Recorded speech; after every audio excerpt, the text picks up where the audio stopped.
चारही विधानसभेमध्ये शिवसेनेचा उद्धव साहेबांचा आमदार येणाऱ्या 2029 साली होणार आहे। त्याची ओळख तुम्ही आज बघितली असेल, कशा प्रकारचा प्रतिसाद काल रात्रीपासून आजपर्यंत येतोय। रात्री सुद्धा उत्साहाचं वातावरण होतं, 2 वाजेपर्यंत रात्री लोक माझ्याबरोबर। आजही तुम्ही पाहता कार्यकर्त्यांचा मेळावा बोलवला असताना जाहीर सभेपेक्षा जास्त लोक आज इथं आलेले आहेत। जवळपास आम्ही अंदाज व्यक्त केला होता की 2-3 हजारांचा आमचा मेळावा होईल, 10 ते 15 हजार लोक इथं आज आलेले आहेत। स्वतःहून लोकांचे रिस्पॉन्स, ज्याला प्रतिसाद मिळते ते उद्धव साहेबांवर खूप आहे। मोठ्या प्रमाणावर सहानुभूतीची लाट या देशामध्ये उसळलेली आणि जशा प्रकारचा भ्रष्टाचार, जशा प्रकारची बेरोजगारी, महागाई म्हणा की जाती जातीमध्ये भांडण लावण्याचं काम हे सरकारने केलेलं आहे, हे सर्वसामान्य नागरिकांनी आता ओळखलेलं आहे। यांची जे लोकांना वेड्यात काढण्याचं काम आहे आता लोकांनी ओळखलेलं आहे।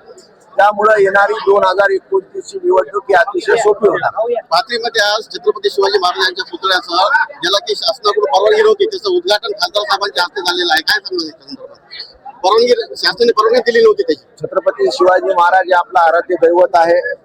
त्यांचा जर पुतळा कुठे होत असेल तर त्याला आमचं सुद्धा समर्थन किंवा आम्ही सुद्धा त्या बाजूने आहोत। छत्रपती शिवाजी महाराज असतील किंवा इतर महापुरुष असतील, यांचे जर कुठे पुतळे होत असतील तर त्यांचा विचार जर सर्वसामान्य माणसाकडे पोहोचण्याचं काम करत असतील तर निश्चितच त्याला आम्ही समर्थन देऊ।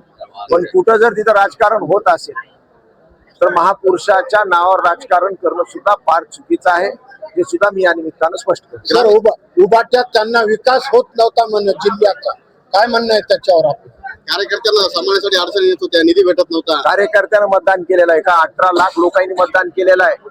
ज्या लोकांनी तुम्हाला विरोधी पक्षात बसायचं किंवा उद्धव साहेबांच्या मागे पाठीशी राहावं यासाठी मतदान केलं होतं, त्या मतदाराला तुम्ही विचारलंय का?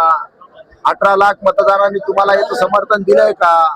तुम्हाला आताच विकास कसा आठवतो 25 वर्षानंतर?